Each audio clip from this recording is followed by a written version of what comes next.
네. 자, 이 보조금. 아직도 이 보조금이 문제군요. 네.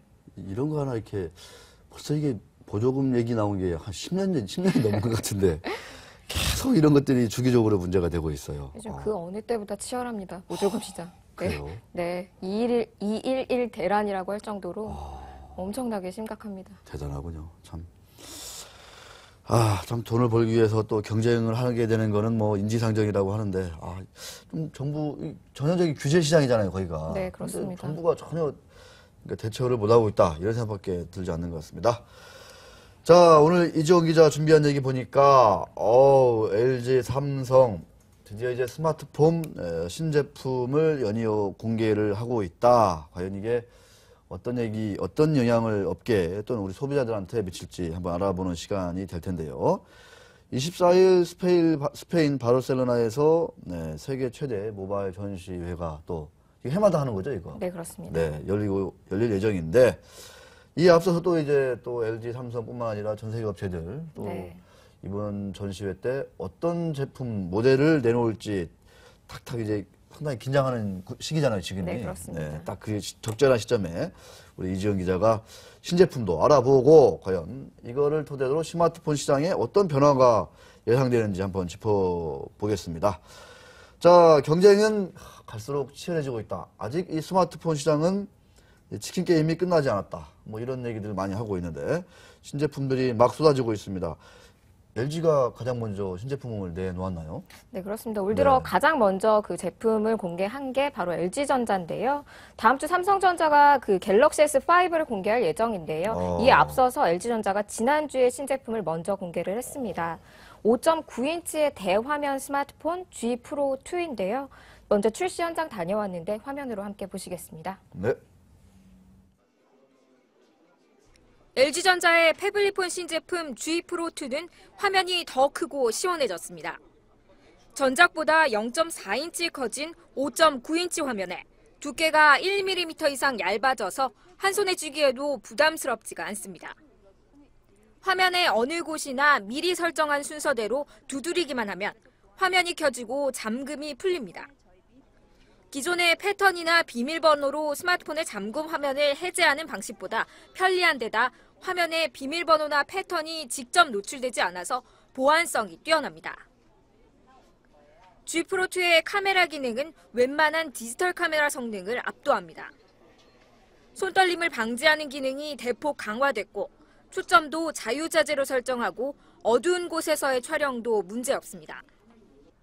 LG전자는 이 제품을 이달 말 출시할 예정입니다. 지난해 G 시리즈로 스마트폰 경쟁력 강화에 나섰지만 치열한 시장 경쟁으로 인해 이익 창출이라는 성과를 내지는 못했습니다. 삼성과 애플이 시장을 독식하고 있는 데다 무섭게 성장하는 중국 업체들의 공세도 만만치 않기 때문입니다. LG전자는 제품 경쟁력을 강화해 올해 세계 스마트폰 시장 3위에 오른다는 계획입니다. 시장별로 굉장히 디테일하게 고객들이 원하는 이 인사이트를 찾아내는 데 좀 주력을 하고 있고 거기에 맞춰서 저희의 제품도 세분화해 나갈 계획을 가지고 있습니다. 삼성전자도 오는 24일 스마트폰 신제품 갤럭시 S5를 공개할 예정입니다. 전작보다 공개 시점을 2달가량 앞당겨 시장 선점에 나선다는 계획입니다. 이에 맞서 애플 역시 대화면을 탑재한 아이폰 신제품을 예년보다 빠른 6월에 출시할 것으로 알려지면서 대대적인 공세를 예고하고 있습니다. 스마트폰 시장이 포화 상태에 다다르면서 시장 경쟁은 더 치열해지고 있는 가운데 누가 신제품 효과로 웃게 될지 주목됩니다. 머니투데이 방송 이지원입니다. 네, 이지원 기자 리포트 잘 들었습니다. 제가 이제 이 방송 진행을 하면서 이제 제가 스스로 이제 평가하는 건 뭐냐면, 이렇게 여러 각층에 있는 그 새로운 얘기들을 배울 수 있는 방송인 것 같아요. 시청자 여러분들 혹시 모르겠지만 제가 약 한 3, 4년 전에 비해서 지금 상당히 똑똑해졌습니다.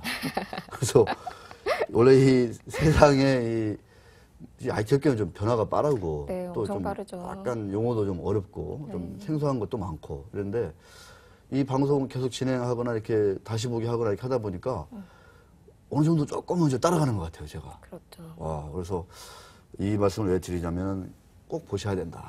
그러니까 이 맞습니다. 생방송을 못 보시는 분들은 퇴근하시고 다시 보기. 댁에서 그냥 보셔야 된다. 그럼요. 네, 이런 생각들이 갈수록 뚜렷하게 들고 있어요, 제가. 네. 자, LG가 먼저 공개를 했다. 이런 리포트 해 주셨고, 삼성은 이제 좀 있으면 나온다. 이런 얘기인데, 네. 어떻습니까? LG전자 스마트폰 사업 그동안에 워낙 이제 초반에 밀렸다가 작년 뭐 상반기가 조금 이제 살아나려고 했다가 또 이제 연말 연초 되니까 또 맞아요. 아이고 이게 또 다시 또 힘드네 뭐 이렇게 좀 분위기가 갔던 것 같아요. 네네. LG 스마트폰 사업부. 자, 그래서 이 G 프로 2 게이머들 딱 보기에 상당히 좋아할 것 같기도 한데 어떻습니까? 이 신제품은 우리 이종희 기자 어떻게 좀 평가를 받고 있나요? LG전자가 말씀하신 대로 초기 스마트폰 대응에 좀 실패를 하면서 지난 몇 년간 굉장한 부진을 면치를 못했는데 그 이번에 G 프로 2는 그 지난 2012년 처음 출시한 그 G폰을 시작으로 그거 연장선상에 있는 제품입니다. 그렇죠. 그 앞서 화면을 통해서 보신 대로 그 일단 노크 코드라는 잠금 해제 기능을 새롭게 추가를 했고 또 카메라 성능을 대폭 강화를 했는데요. 요즘 개인정보 보호에 대한 그 사회적 관심이 워낙 높지 않습니까? 그래서 더군다나 그 항상 몸에 지니고 다니는 이 스마트폰에는 또 갖가지 정보들을 보관하게 되면서 특히나 스마트폰 보안에 대한 관심이 그 어느 때보다 뜨거운데요. 펜텍이나 애플이 그 지문 인식 기능을 통해서 이런 보안 기능을 강화를 했다면 LG전자 같은 경우는 노크 코드라는 기능으로 노크 이런 코드. 추세에 동참을 했습니다. 그러니까 화면 아무 곳이나 이렇게 두드리면은 그 잠금이 풀리는 그런 형태인데요. 그러니까 소비자가 지정한 곳을 두드리면 네. 지정한 곳이 아니라 화면 아무데나 그 순서대로만 두드리면 됩니다. 아, 그래요? 네, 그래서 화면에 비밀번호가 나타나지도 않고 패턴이 나타나지도 않아서 보안이 좀 더 뛰어나다는 그런 얘기를 하고 있고요. 조합할 수 있는 경우의 수도 8만 가지가 넘는다고 합니다. 그렇기 때문에 이런 보안성이 뛰어나다는 점을 LG전자가 강조를 하고 있는데요. 네. 전작 G 프로가 그 국내 지난해 출시돼서 4개월 만에 100만 대 판매를 돌파를 했었는데 올해는 시장에서 이런 G 프로 2의 어떤 반응을 보일지는 좀 더 지켜봐야 할 것 같습니다. 네. 이 보안 얘기 나와서 말씀드리는 건데 저는 이렇게 뭐 이렇게 쭉쭉 하는 거 있잖아요. 네, 요거. 패턴. 예, 네. 패턴. 요거는 잘 뚫리나요? 그럼요. 아, 뚫려요? 왜냐하면 옆 사람이 볼 수 있잖아요. 그러니까 그거 기억했다가 그대로 하면은 오. 너무 쉽게 뚫릴 수 요거 있는 뭐 거죠. 이렇게 예. 뭐 이런 거. 네네네. 취약할 수밖에 없죠. 네, 그렇군요. 네. 저는 아주 쉽게 해놨는데 아주 복잡하게. 네, 좀 더 복잡하게 해놓으셔야 될 것 같습니다. 알겠습니다. 자, 이 LG전자 사실은 이제 그 하이엔드 고가 제품보다는 이제 좀 중가의 제품에서 우리가 좀 한번 좀 잘 해보겠다 이런 전략도 내놓았었고 네. 그랬었는데 최근에 이제 이 레노버 이제 얘기가 나오면서 네. 이 LG전자가 직접적으로 영향을 받을 수밖에 없다 이런 네. 얘기가 또 나왔었거든요. 네, 그렇습니다. 그래서 좀 이제 시장에서도 좀 부정적인 평가 때문에 좀 주가가 그냥 최근에 좀 쭉 빠지기도 했었어요. 많이 빠졌죠. 자, 신용등급까지도 좀 이렇게 휘청 네, 이렇게 네. 강등이 됐었는데, 자, 예전 평가는 어때요? LG전자 내부적으로는 네. 크게 신경 쓰지 않는다, 뭐 이런 얘기를 하고 있는데요. 이번 간담회에서도 그 내부적으로는 크게 신경 쓰지 않고 있다, 뭐 이렇게 공식적으로 얘기를 하기도 했는데, 그 LG전자가 지난해 실적이 안 좋았던 게 마케팅 비용을 좀 지출을 많이 했습니다. 마케팅. 예, 왜냐하면 그 인지도를 쌓아야 된다는 그런 압박감이 있었기 때문에 인지도 쌓기에 주력을 하다 보니 마케팅비 지출이 많았는데요. 올해는 좀 그 결실을 맺어보겠다, 뭐 이런 의지를 내비치고 있습니다. 그 LG전자는 공식적으로 올해 연말까지 레노버를 누르고 그 삼성과 애플에 이어서 세계 스마트폰 시장 3위에 오르겠다는 그런 목표를 제시한 상황입니다. 네, 3위 달성을 했으면 참 좋겠어요. 저는 진짜 그러길 그러게요. 바랍니다. 자, 그런데 이제 그 아까도 우리가 말씀드렸지만은 이 경쟁이 막 치열해지고 뭐 고가 제품은 고가 제품대로 또 중저가는 중저가대로 네. 이게 막 너무 경쟁이 치열해가지고 글쎄요, 소비자 입장에서는 좋을 것도 같은데 또 막상 또 경쟁이 된다고 해서 뭐 그렇게 좋다 이런 생각도 안 드는데 어쨌든 간에 자, 문제는 경쟁이 더 치열해지고 있다. 이런 거는 당분간 좀 불가피하다. 이렇게 좀 봐야 될까요? 그렇습니다. 향후에 더 치열해질 것으로 보이는데요. 더. 네. 왜냐하면 지금까지는 스마트폰 제조사들이 고가 스마트폰을 팔아서 수익을 남기는 구조였는데 최근 스마트폰 시장이 점차 포화 상태에 다다르면서 이런 기존의 룰들이 깨지고 있습니다. 스마트폰 사양도 대부분 그 상향 평준화되면서 야. 제품 성능에는 별로 제조사별로 큰 차이가 없고 또 선진 시장에서는 대부분의 사람들이 스마트폰을 갖게 됐기 때문에 예전만큼 스마트폰이 불티나게 팔리지 않는다는 게 문제입니다. 이 때문에 제조사들의 경쟁은 더 치열해지고 있고 또 제조사들의 발걸음 또한 굉장히 바빠지고 있습니다. 그 세계 스마트폰 시장을 사실상 독식하다시피 하고 있는 삼성과 애플이 특히 더 그런데요. 신제품 공개 일정을 예년보다 그 앞당기고 또 출시일 역시 앞당기는 거 보면 그만큼 마음이 급한 것 같습니다. 네. 그 삼성과 애플 가운데서는 먼저 삼성이 포문을 열 예정인데요.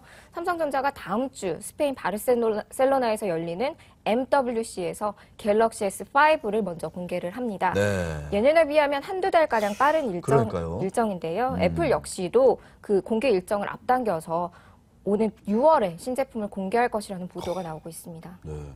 원래 S5가 뭐 3월, 4월 이렇게 얘기했었는데 네, 그렇습니다. 6월에. 1분기 말, 뭐 2분기 그러니까. 초 이렇게 얘기했는데 2월에 네, 이야, 조기 등판을 시키고 진짜 있습니다.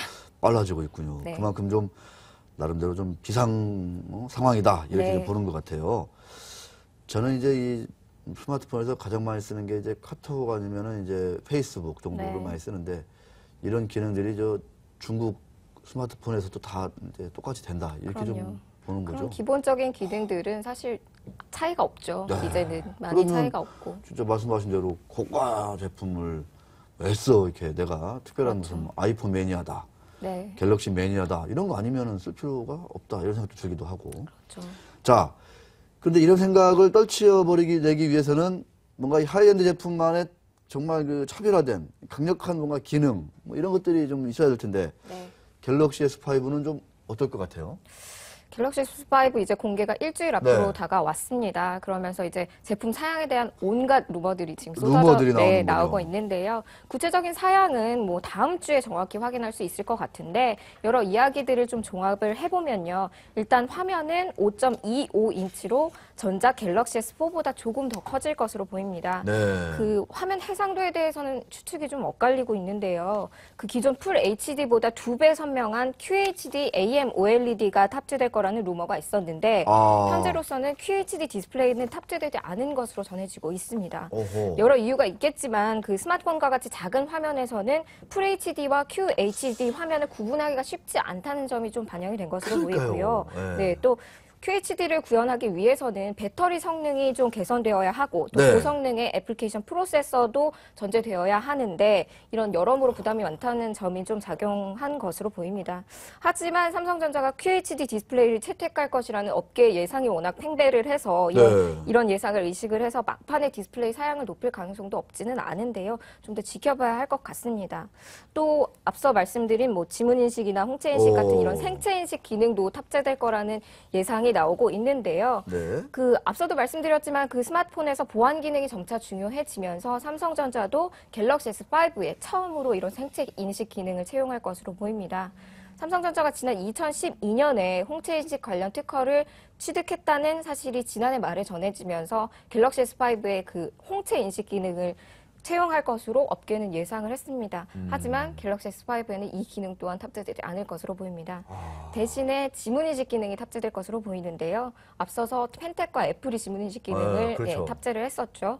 근데 화면 전체에 지문인식이 가능하게 한다는 그런 소문이 있었는데 이것도 사실이 아닌 것으로 보이고요. 아하. 화면 전체가 아닌 홈 버튼에 지문인식 홈버튼. 센서를 채용할 것으로 알려졌습니다.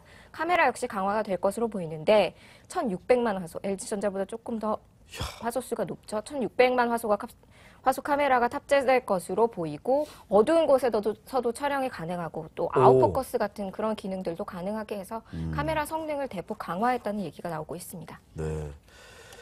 자, 디스플레이 해상도도 중요한 것 같은데 아까도 이제 쓰는 초보 별로 이렇게 전문가가 아닌 일반 그 네. 소비자 입장에서는 배터리가 문제예요. 배터리고 맞아요. 이 사랑의 배터리 이게 진짜 이게요. 제가 1년이 좀 지났거든요. 구입한 지가. 네. 처음에는 한 하루는 갔어요. 지금은 좀 많이 쓰면 반나절 정도밖에 못 가는 것 같아요. 제가 이제 걔를 쓰는데 갤 뭐 쓰세요? S3인가? 네, 그런 갤 거겠죠. S3가 약간 네. 배터리 이슈가 있었죠. 그 너무 이게 잘 다르니까 한번 교체를 하시는 것도 좋은 방법인 것 같습니다. 배터리를. 네, 저도 최근에 교체를 했거든요. 아, 제가 잘못했군요. 아니요, 배터리 그러니까, 수명이 네. 네. 그러니까 사실은 소비자 입장에서는 배터리만 이틀 간다 이것만 나와도 제가 볼 때는 반응이 달라질 것 같아요. 네, 배터리 성능도 지속적으로 개선을 그러니까. 하고 있습니다. 아, 제조사들이. 그래요? 네네네. 워낙 사양이 높아지니까. 네. 그런 것도 있고 카메라 어두운 촬영은 이건 좀 좋네요. 제가 보니까. 근데 제가 LG전자 기자간담회에서도 살짝 보기는 했는데 네. 별로죠. 그렇게. 얼굴은 나옵니다. 얼굴은 아. 나오고 그렇긴 한데 뭐 필요에 따라서. 그리고 스마트폰은 이렇게 화소는 해상도는 큰 차이가 없는 것 같아요. 제가 보니까. 근데 워낙 이제 동영상 시청을 하는 분들이 많으시기 때문에 동영상 시청하시는 분들은 또 해상도에 굉장히 신경 많이 또 쓰시더라고요. 이게 제가 볼 때는 그런 동영상도 이게 눈이 필요하잖아요. 눈이. 그러니까 소비자를 생각한다면 눈의 피로도가 덜하는 기능이랄까. 네. 막 이렇게 요즘도 열심히 게임 하시더라고요. 보니까 지하철 가보면 네. 타보면 제가 이제 지하철 많이 타는데 좀 이렇게 하면은 뭔가 좀 미세한 전동이 어깨에 전달돼가지고 이 어깨 근육이 뭉치는 거를 조금 완화시켜준다든가 요런 좀 바이오 기능 같은 거를 향후에 탑재될 수 있을 것 그러니까 같습니다. 네. 그런 거를 좀 해주는 게 제가 볼 때는 훨씬 더 이 유저 그 편의를 생각하면은 더 필요한 얘기들이 아닐까. 아, 진짜 이게 중요하다니까요. 이게. 네네네. 한번 눈이- 삼성전자 쪽에 전달을 한번 해보겠습니다. 10분만 봐도 눈이 피곤해요. 맞아요. 노안이 빨라집니다. 노안이. 눈도 굉장히 많이 나빠지죠. 진짜예요, 진짜. 이거 큰일입니다, 큰일. 요즘은 초딩, 중딩들 다 안경 써요. 요거 때문에. 큰일이에요, 큰일. 그러면은 그 안경 비용이 얼마고 나중에 라식 수술 비용이 얼마고 이게 진짜 큰일이에요. 네. 자, 마지막으로 이 웨어러블 네. 이제 몸에 이제 뭔가 부착한다는 거 아니에요? 네네네. 저는 이 방향은 얼추 맞다고도 보는데 기어 신제품이 좀 나오나요? 짧게 좀 얘기해 주시죠. 네, 갤럭시 기어 지난해 처음 삼성전자가 네. 선보였는데요. 올해 갤럭시 기어 후속작이 공개될 것으로 보입니다. 야. 다음 주에 공개 같이 되는데요. 두 가지 버전으로 출시될 것으로 보이고요. 그 타이젠 운영체제를 탑재했을 거라는 얘기가 나오고 있습니다. 타이젠 운영체제는 그 안드로이드와 애플 iOS 이외에 제3의 삼성전자와 인텔이 함께 손을 잡고 만든 타이젠. 네, 그런 운영 체제인데 뭐 구체적인 내용은 확인을 해봐야 알겠지만 그런 얘기가 지금 나오고 있고요. 이와 함께 또 그 신체 활동량을 측정할 수 있는 그 손목 밴드형 웨어러블 기기까지 세 종의 웨어러블 기기를 내놓을 것으로 보이고 또 여기에 태블릿 PC 3종도 함께 공개할 것으로 보입니다. 스마트폰 시장에서 약간 주춤하는 거를 이런 웨어러블과 태블릿 PC로 좀 만회하겠다는 게 삼성전자의 전략입니다. 네, 알겠습니다. 아유, 오늘도 막 이 공부하다 보니까 이 타이젠 운영 체제를 제가 어떻게 하겠어요, 제가.